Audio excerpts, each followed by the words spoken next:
Espero que me estejam a ver.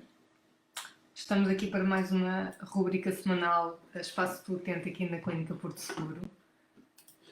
Hoje vamos falar sobre os olhos, estes órgãos que nos dão este sentido extremamente importante que nós utilizamos todos os dias nas nossas atividades diárias. Portanto, problemas de visão, doenças dos olhos e a importância do rastreio precoce. Quais são os problemas de visão mais comuns? Normalmente são aqueles que estão associados a defeitos refrativos, ou seja, alterações que resultam numa focagem inadequada das imagens. Na maior parte dos casos são facilmente corrigidos com óculos ou lentes de contacto. Em casos raros poderá ser necessário recorrer à cirurgia. Portanto, vamos falar um pouco em detalhe sobre cada um destes problemas de visão mais comuns. Nomeadamente a miopia. Portanto, a miopia é a situação em que a imagem que temos à nossa frente é focada, temos dificuldade na visão ao longe e, portanto, é caracterizada normalmente por um olho míope, que é maior que o normal e mais propenso a algumas doenças como o glaucoma ou o descolamento da retina e outras. E carece de atenção especial por parte de um médico oftalmologista. Portanto, é necessário nestas situações ver o médico. Depois, a hipermetropia é um defeito refrativo caracterizado pela dificuldade de ver ao perto. Provoca normalmente fadiga ocular e também dores de cabeça. Porquê? Exatamente porque quando temos dificuldade em visão perto, se temos atividades que requeiram um maior aumento da focagem, os olhos são muito requisitados nessa função. E, portanto, quando um olho é hipermétrope, é habitualmente mais pequeno que o normal e pode ser, por exemplo, a causa de mau aproveitamento escolar de uma criança, nestes casos. Depois temos o astigmatismo, que corresponde a uma qualidade visual desigual consoante o eixo visual em causa. Ou seja, esta curvatura na córnea provoca uma visão distorcida. Este tipo de comportamento do olho pode ocorrer isoladamente ou associado com outros defeitos refrativos daqueles que já falámos.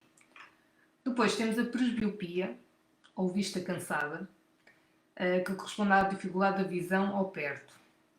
E normalmente é algo que vamos começar a sentir a partir de determinada idade, por volta dos 45 anos. É progressivo e deve-se à perda de elasticidade progressiva do cristalino, ou seja, da lente que temos no olho, fruto da idade, do avanço da idade. Depois há outra condição muito relativamente frequente, que é o olho seco. Portanto, o olho seco é uma doença em que as lágrimas são alteradas. Ora, as lágrimas são muito importantes para manter o olho hidratado. Quando a lágrima não é produzida adequadamente, surgem então os sintomas do olho seco. Quais são? São o ardor, fotofobia, aquela sensação de areia, o lacrimejar, e também podemos, por vezes, ver halos ao redor das luzes e ter a sensação de que temos a visão alterada. Nos casos mais severos pode também surgir uma dor que se agrava com o pestanejar, uma fotofobia intensa e infecções recorrentes da córnea. Portanto, muito importante para o olho seco é de facto manter a hidratação e se necessário, atuar com medicamentos, portanto recorrer a um profissional para descartar outros problemas. Os fatores de risco para o desenvolvimento do olho seco são normalmente o sexo feminino, a idade avançada, algum tipo de terapêutica pós-menopausa, alguns medicamentos, a deficiência em vitamina A, hepatite C, transplante da medula óssea, radioterapia, cirurgia refrativa, artrite, lúpus, alergias, diabetes, entre outras condições. portanto, as pessoas que têm estes fatores de risco normalmente são mais propensas a desenvolver mais frequentemente o olho seco. Mas todos estamos sujeitos a desenvolver o olho seco. Nomeadamente, as profissões associadas a tarefas em que exigem muita concentração a trabalhar no computador ou microscópios podem levar ao olho seco, exatamente porque há uma diminuição na frequência de pestanejar, o que há um aumento da abertura da pálpebra e, portanto, maior probabilidade de as lágrimas evaporarem e, portanto, o olho ficar seco. O tratamento deste tipo de condição normalmente passa por lágrimas artificiais, mudança do ambiente de trabalho, de forma a evitar fumo ou ambientes muito secos, adotar uma postura visual correta no computador. Nos casos mais graves, lá está, poderá então ter que se recorrer à oclusão dos pontos lacrimais, utilizando antibióticos gerais ou corticoides tópicos. Ainda aqui neste tópico dos trabalhos ao computador. Os ecrãs de computador fazem mal aos nossos olhos? Acho que é uma questão muito frequente e a verdade é que até à data não existem evidências científicas de que os ecrãs propriamente ditos sejam diretamente prejudiciais para os nossos olhos. Isto porque a quantidade de radiação que eles emitem é muito reduzida para serem, de facto, consideradas prejudiciais para a visão.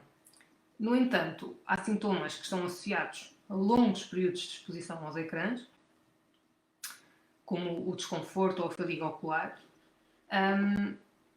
e a dificuldade em focar imagens, dores de cabeça. Este tipo de sintomas pode, na verdade, ter como causa alterações nos próprios olhos ou então podem ser devidas às condições do local de trabalho ou do espaço de lazer, nomeadamente uma postura incorreta, uma desidratação geral do organismo, o brilho ou contraste do monitor, o reflexo da luz no monitor.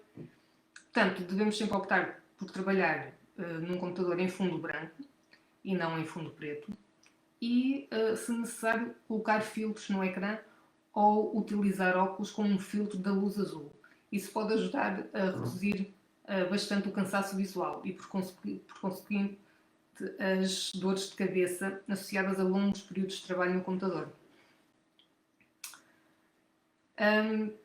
De qualquer das formas, lá está, se estes sintomas forem muito recorrentes, devemos fazer um exame médico para descartar, de facto, a possibilidade da existência de doenças oculares que podem estar na origem destes sintomas.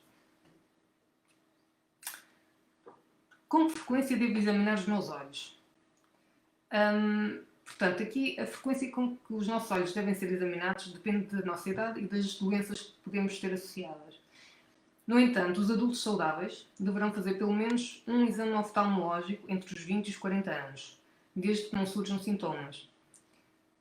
Os indivíduos de raça negra, por exemplo, deverão fazer exames mais frequentes para despiste do glaucoma, que é mais prevalente neste tipo de indivíduos, ou pelo menos 4 em 4 anos. As pessoas diabéticas ou com outras doenças que sejam um fator de risco para problemas oculares também devem ser examinadas com maior frequência, pelo menos uma vez por ano.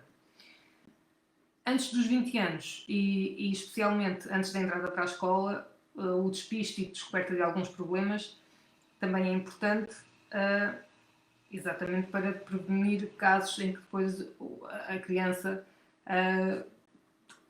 em que resulte depois de um mau aproveitamento escolar devido a esta dificuldade em ver. Após os 40 anos, o exame ocular também deve ser feito de 2 em 2 anos nas pessoas saudáveis. Portanto, realmente nós temos como um dado adquirido a nossa visão e muitas vezes só visitamos um oftalmologista ou só fazemos um exame médico quando começamos a sentir os primeiros sintomas. Mas é de facto importante esta atitude de rastreio precoce, porque muitas vezes quando sentimos sintomas pode ser difícil revertê-los, ou corrigi-los. Quando devo levar o meu filho ao oftalmologista? Portanto, um exame médico nas crianças é aconselhável, mesmo que não apresentem problemas. Não existem datas certas para realizar os primeiros exames, mas para ser possível detectar precocemente certas doenças, é aconselhável realizar um exame oftalmológico nos primeiros dias de vida e depois aos 2 anos de idade e à entrada para a escola. Agora vamos aqui a um ponto que é sobre o sol. Portanto, o sol faz mal aos olhos? Devemos usar óculos de sol? Porquê? A resposta é sim, uma vez que vários estudos têm demonstrado que as pessoas que estão expostas à luz solar têm uma maior tendência a desenvolver doenças oculares. Em particular, devemos proteger os olhos dos raios UV, tanto do tipo UVA como do tipo UVB. E devemos escolher óculos de sol que filtrem precisamente estas radiações, cerca de 99% destas radiações.